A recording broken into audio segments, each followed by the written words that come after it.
और personal products no no no no no no, video बना रहे हैं हम दोनों, बीच में चूचू नहीं करनी।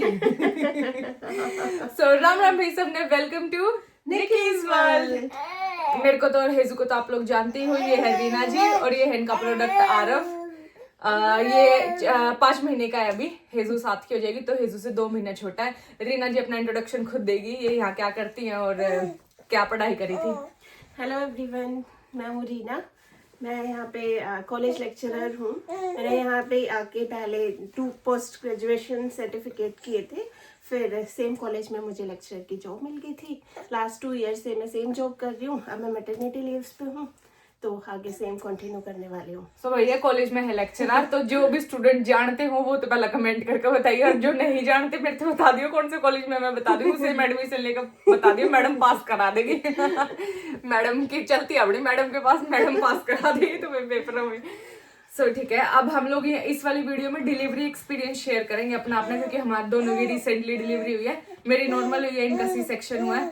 सो अब हम बताएंगे कि क्या क्या फर्क हुआ और कैसे हमारी डिलीवरी हुई। सबसे पहले तो प्रेगनेंसी एक्सपीरियंस थ्रू आउट, कैसे उन्होंने टेस्ट वगैरह करे, आपको डॉक्टर अच्छा लगा, अच्छी सलाह, सब सही था? हाँ, डॉक्टर मुझे लकीली बहुत बढ़िया मिल गया था। डॉक्टर ने सही गाइड किया और अच्छी गाइडेंस से बढ़िया डिलीवरी हुई। अच्छा, और मेरा भी एक्सपीरियंस डॉक्टर के साथ बहुत बढ़िया था। यहाँ कोई एक्स्ट्रा दवाई नहीं देते, कोई टिक्के नहीं लगाते, कुछ नहीं करते, सिर्फ आपका आयरन कैल्शियम ये जो सप्लीमेंट्स है, ये लेने की कम है, उसके अलावा आप कुछ भी मारते हैं, कोई किसी भी तरह का इंजेक्शन या कोई भी वो नहीं करा था। जेंडर हमारा रिवील करा था 5th मंथ में, आपका 5th मंथ में, 5th मंथ का जो अल्ट्रासाउंड था उसमें जेंडर बता दिया था। आपने पूछा था कि खुद बताया? हमने पूछा था। हमने भी पूछा था। वो ऑप्शन देते हैं, लेकिन ये ऑप्शनल चीज है कि आप पूछना चाहते हो या नहीं, तो हमने पूछ लिया था। अच्छा, फिर आपने जेंडर रिवील फंक्शन भी करा? हाँ, हमने किया था। हमने नहीं करा था। हमने जेंडर छुपा के रखा था। सो ठीक है, ऐसे हम बता देते हैं पहले ही। हमारे प्रोडक्ट बीच में दुखी करे पर कोई टेंशन की बात नहीं है। इन्हीं के ऊपर वीडियो बन रही है तो फिर इनको लेना जरूरी है।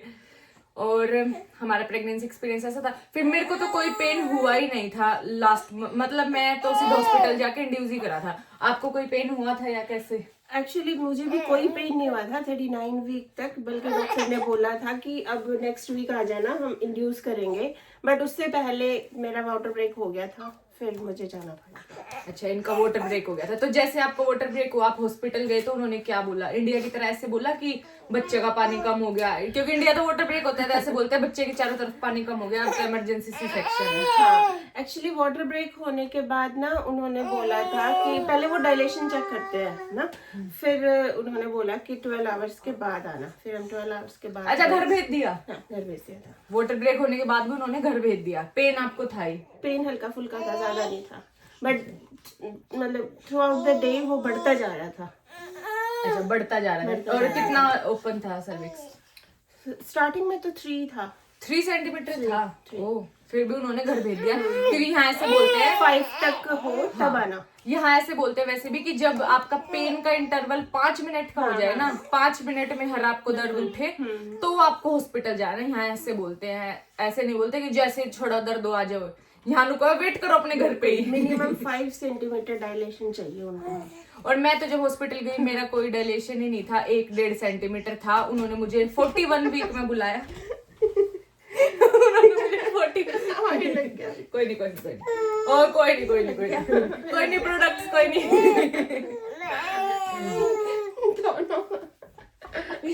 उन्होंने मुझे 41 वीक में बुलाया और वो बैलून वाले प्रोसीजर थे, मेरे को इंड्यूस करा उसी दिन हॉस्पिटल एडमिट करके। मेरा एक्सपीरियंस भी थ्रू आउट बहुत अच्छा था। सो 8 बजे उन्होंने इंड्यूस करा था, 5 बजे तक मैं पूरी 10 सेंटीमीटर डायलेटेड थी। आपने क्या सोचा था, एपिड्यूरल लोगे या नहीं लोगे? मैंने सोचा था एपिड्यूरल लेना है। मैंने भी सोचा था बिल्कुल लेना है।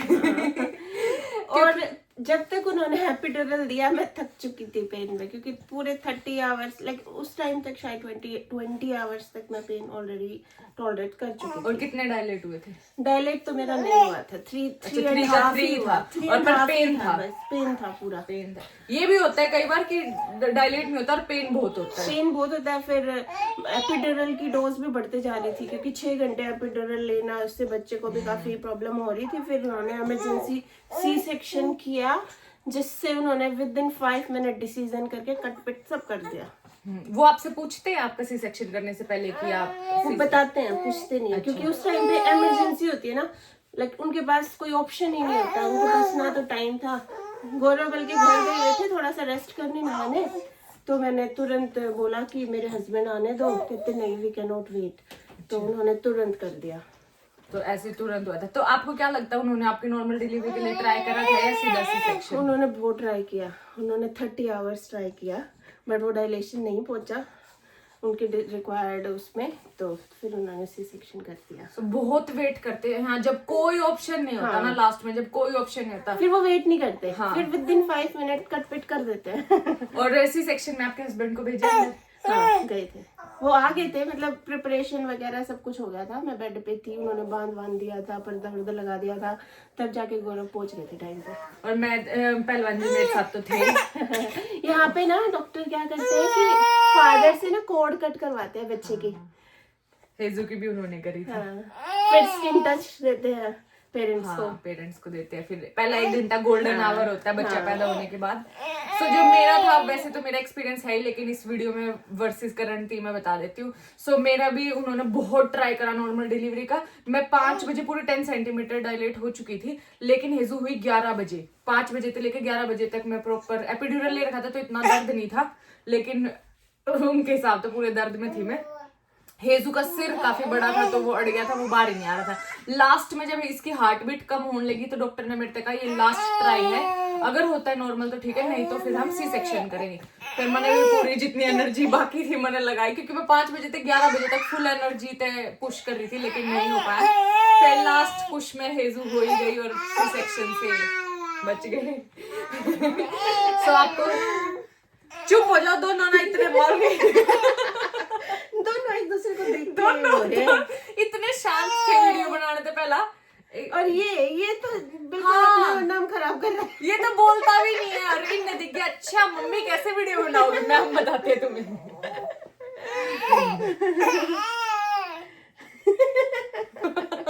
सॉरी गाइस, ऐसे मत सोचना कि अपना प्रोडक्ट ना बनाए, अच्छा होता है बनाओ गाइस। तो फिर एक काम करो, स्वैप कर लो, क्या पता गोदी बदल के इनको अच्छा लगे। आ जा रे मेरे पास, आ जा चंगू मंगू, अब बेइज्जती नहीं करानी। नो। हाँ बेइज्जती करा दे भाई। हाँ जी, मस्ती करो, इसका तो मस्ती करो। सो जैसे ही आपका सी सेक्शन हुआ, आपको वो पहले तो सुन होगा, आपको पता नहीं होगा, तो कैसा लगा? कुछ पता ही नहीं लगा, कुछ नहीं पता कुछ भी। वो बल्कि प्रिपरेशन ही कर रहे थे कि उसी दौरान आवाज आई कि हो गया बेबी अराइव्ड, तो हो गया था। फिर उसके बाद वो कितनी देर बाद आपको नॉर्मल रूम में शिफ्ट करा? आई गेस उस टाइम पे थोड़ा टाइम लेते हो, क्योंकि मुझे ना शिवरिंग हो गई थी। अच्छा। एनेस्थीसिया से काफी देर तक शिवरिंग रही, फिर उन्होंने मुझे ध्यान भी नहीं कितनी देर लगी थी। मेरे को तो उन्होंने जो 1 घंटे के बाद उन्होंने नॉर्मल रूम में शिफ्ट कर दिया। शायद 1 आवर ही लेते हैं। 1 आवर लेते, क्योंकि 1 आवर उसमें वो ब्रेस्ट फीड करना सिखाते हैं और स्किन टू स्किन देते हैं। पहले मेरे साथ, फिर पहलवान जी के साथ दिया था ऐसे।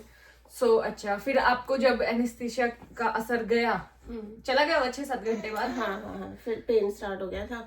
फिर उन्होंने दवाई दे ही रहे थे, वो रेगुलर दवाई, वही टाइनोल अपनी 3-4 हाँ नॉर्मल दवाई देते हैं। मेरे को भी वही दिया था, क्योंकि एडविल यहाँ पे ब्रूफिन होती है, एडविल। क्योंकि डिलीवरी के बाद भी आपको ऐसे ही पेन होते हैं कि जैसे वैसे ही पेन जो डिलीवरी में होते हैं, कॉन्ट्रैक्शंस आती है उसके बाद, तो वो ये पेन किलर सी दे माइल्ड सी, जो इंडिया हम बुखार में खा ले, वो ये पेन किलर दे। डोलो।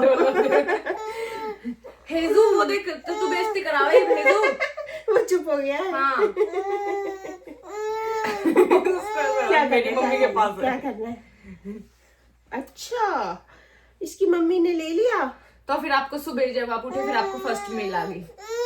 हाँ, ये तो शांत हो गई इसके लिए। आजा हेजू, क्या है आपके बार खाने में? आपके पास खाने में जूस थे, वो भी चिल्ड, एकदम चिल्ड जूस। हाँ।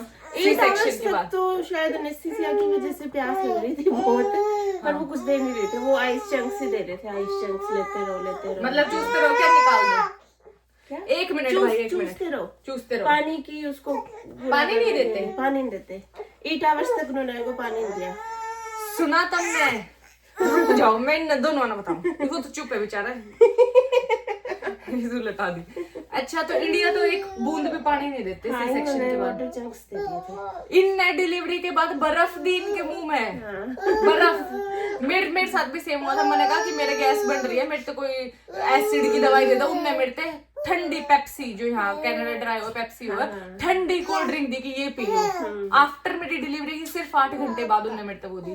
आपको भी कोई परहेज कुछ नहीं बताया? खाने में क्या आया फर्स्ट मील में? खाने में वही था, बर्गर था, इवन सैंडविच था, पेस्ट्री होगी?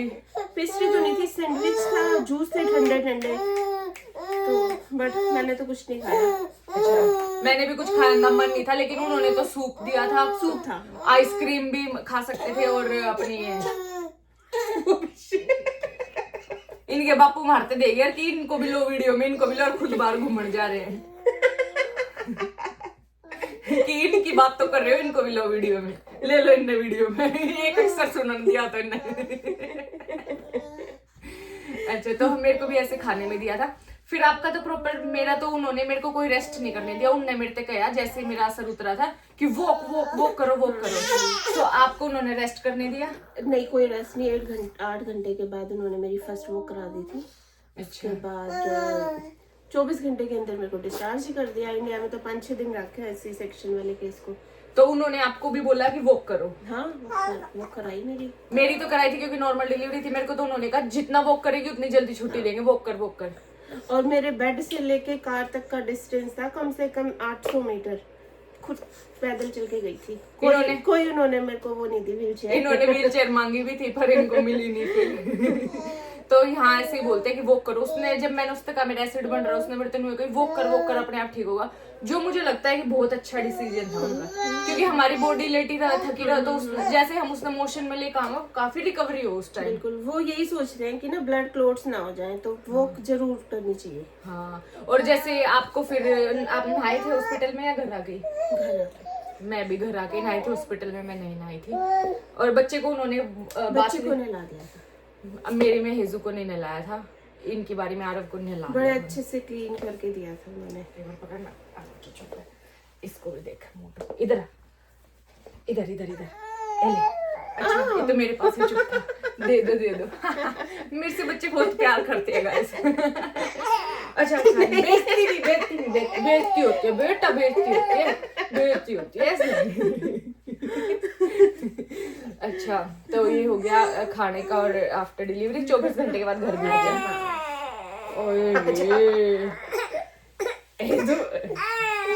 एंजॉयिंग कि रो रहा है।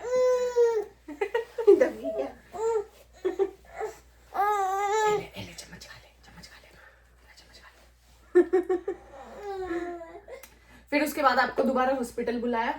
हाँ, 6 वीक के बाद फर्स्ट अपॉइंटमेंट थी मेरी।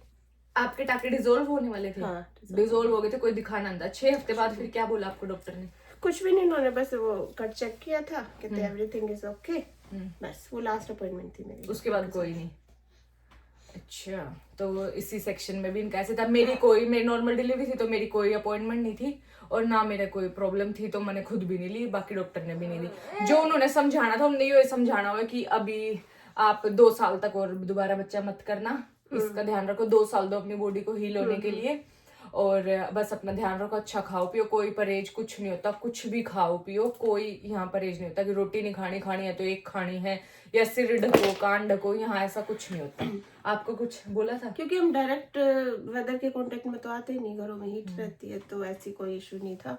ऊपर से खाने के लिए टेक्निकली और साइंटिफिकली कोई रीजन नहीं है कि हमारा खाना बच्चों को नुकसान करता है, क्योंकि हमारा खाना इनको नहीं जाता, क्योंकि जो दूध बनता है ना, वो ब्लड सेल से बनता है, ना कि हमारे खाने से, तो उसके पीछे कोई रिलेशन नहीं है। पर वैसे सो गाइस, हमारे प्रोडक्ट आने पूरा रो के साके तार दिए थे। अब हमने सवाए अपने अपने प्रोडक्ट, तो अब हम अगली बात कंटिन्यू करते हैं।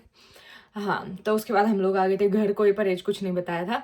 और आपको फिर जैसे बेबी हुआ तो ब्रेस्ट फीडिंग का क्या हुआ हॉस्पिटल में? ब्रेस्ट फीडिंग उन्होंने सिखाई थी, हालांकि मैंने कुछ क्लासेस भी ली थी ऑनलाइन, बट जब एक्चुअल प्रैक्टिस करते हैं वो अलग ही चीज़ होती है। हाँ, हार्ड था ब्रेस्ट। तो जैसे वहाँ ये बोलते हैं ऐसा मिथ है कि जब सी सेक्शन हो तो दूध नहीं आता, और आपको तो 36 वीक में हुआ था तो दूध भी आया था, कोई प्रॉब्लम नहीं थी। कोई दिक्कत और यहाँ डॉक्टर ने बोला था कि अभी आपका सी सेक्शन हो, आप दूध मत पिलाओ, बैठो मत। नहीं, तुरंत मुझे उन्होंने प्रैक्टिस कराई थी। वो तो यहाँ इंसिस्ट करते हैं कि दूध ही पिलाओ, अपना दूध ही पिलाओ, कोई फॉर्मूला या कोई गाय का दूध का तो सवाल ही पैदा नहीं होता, वो तो कोई सेंस ही नहीं है, बंद मिल होता ही नहीं। हाँ, और फॉर्मूला बोलते हैं वो, लेकिन वो भी तब जब बहुत इमरजेंसी हो, वरना वो लोग बहुत इंसिस्ट करते हैं कि आपको ब्रेस्ट फीडिंग ही करानी है, चाहे आपकी कैसी भी डिलीवरी हुई हो। तो आपको कोई इश्यूज नहीं फेस हुए कि बैठ के टाके लगे हुए हैं, कैसे करें? हाँ, इश्यूज तो थे, बट फिर भी वो मतलब बेड को इंक्लाइन कर देते थे और हेल्प करते थे। हाँ, स्टार्टिंग में बच्चे पे डिपेंड करता है कि वो कैसे लैच कर रहा है, तो और हमने थोड़ा सा परेशान किया था, उसको लैच करना नहीं आता था, but with in 6 to 10 days ये सही। उन्होंने नर्सों ने पूरी हेल्प करी, सिखाया कैसे लैच करेगा है। यहाँ बहुत अच्छा सिस्टम है इस चीज को लेके। और अगर किसी का सी सेक्शन भी हो या किसी को लगता हो कि दूध नहीं आएगा या आया नहीं है, तो ऐसा कुछ नहीं, आप अपने बच्चे को पूरा लैच करवाओ, आपको आ जाएगा दूध, क्योंकि ब्रेन को सिग्नल जाएगा बार बार कि आपका बच्चा सक कर रहा है, तो बार बार आपके ब्रेन को सिग्नल जाएगा और दूध अपने आप आ जाएगा। तो ये मिथ है कि सी सेक्शन हुआ है तो दूध नहीं आता, ऐसा कुछ नहीं होता।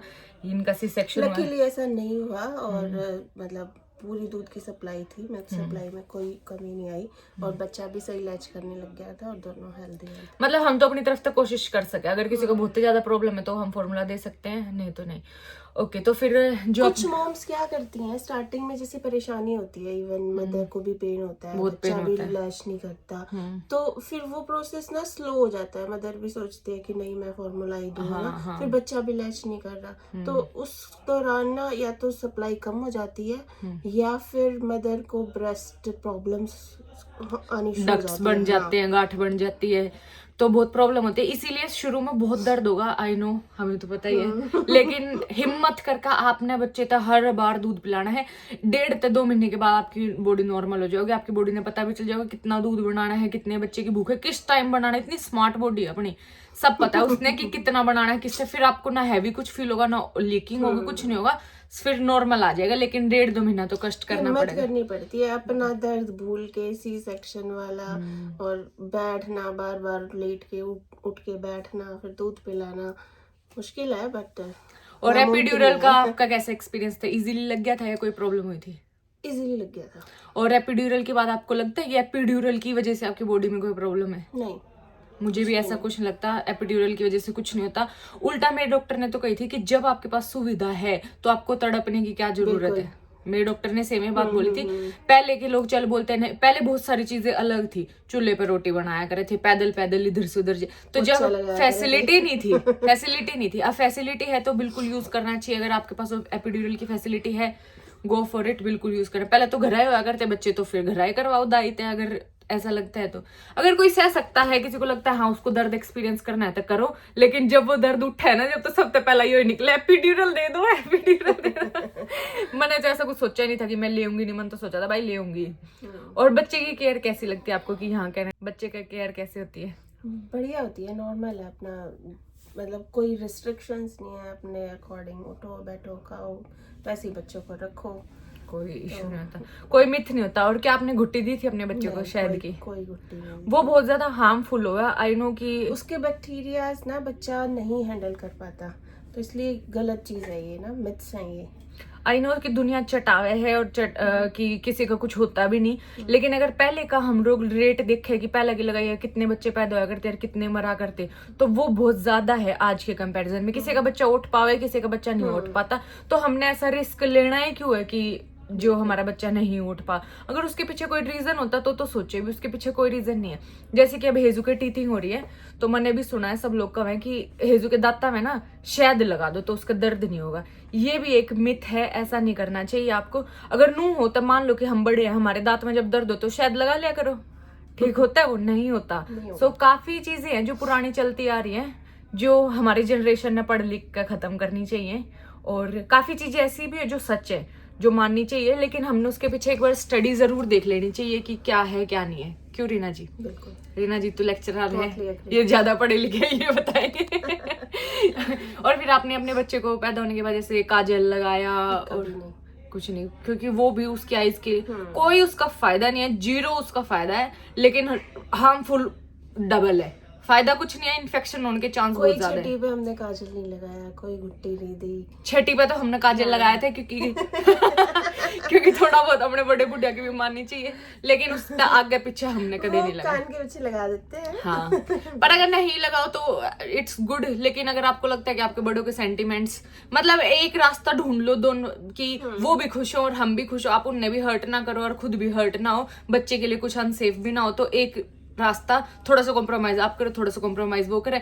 पर नु है कि आपने अपने बड़ा बहस नहीं करनी। मेरा तो मानना ये है, आपने उनसे समझाने की पूरी कोशिश करनी है कि इसका क्या कारण हो सकता है। आप सोचो उस टाइम में फैसिलिटीज नहीं थी, यो कारण था उन चीजों का मोस्टली। अगर अभी है तो उनको यूज करना चाहिए, और ये काजल लगाना या फिर ये बहुत सारे ऐसी चीजें कि वैसा नहीं करना चाहिए। वैसे मेरे इन-लॉज ने कभी मेरे को फोर्स नहीं किया, जो मैंने बोला वो उन्होंने एग्री कर लिया। सेम हेयर मेरे घर वालों में तो भी किसी ने नहीं करा, पर कुछ रीति रिवाज है जो उनको है कि मानो, तो हम समझा दिया करें जो थोड़े बहुत रीति रिवाज पूरे निभाए हैं। पूरी जबरदस्त छुट्टी मनाई थी हमने, बहुत बढ़िया तगड़े तरीके से पूरी बेमाता बनाई थी। अच्छा, यहाँ कनाडा में, हमारी तो इंडिया बनी थी। सो गाइस हमारा डंडा आ रहा है क्योंकि हमने रोटी बनानी है।